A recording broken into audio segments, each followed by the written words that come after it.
আমাদের দেশে কত ঘটনা ঘটে, অনেকে জানে অনেকে জানে না।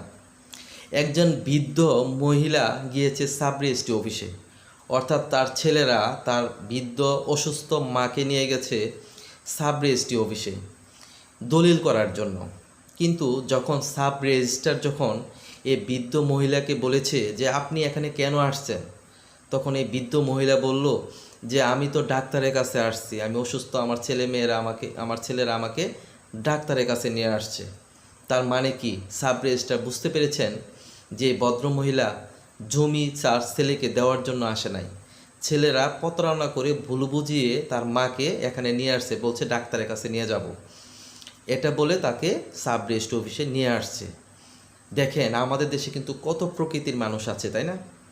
বৃদ্ধ বাবাকে বা বৃদ্ধ মাকে ভুল বুঝিয়ে প্রতারণার আশ্রয় নিয়ে তার এই সম্পত্তিটুকু লিখে নেওয়ার জন্য এরকম অনেক কায়দা কৌশল করে। আবার অনেকে কমিশন ডেকে অসুস্থ বাবা মা বিছানায় পড়ে আছে ওইখান থেকেও টিপসই নিয়ে এসে দলিল করে ফেলে। এরকম কিন্তু অনেক সুসন্তান আমাদের দেশে আছে, শুধুমাত্র বোনদের ঠকানোর জন্য কিংবা সহশরিকদের ঠকানোর জন্য কিংবা কোনো ভাইকে ঠকানোর জন্য বা কোনো উত্তরাধিকারীকে ঠকানোর জন্য এরকম প্রতারণা আশ্রয় নিয়ে থাকে। যদি এরকম কোনো ঘটনা আপনার বাসায় ঘটে থাকে, অবশ্যই আদালতে এই দলিলটি বাতিলের মামলা করবেন, ইনশাল্লাহ বাতিল হবে।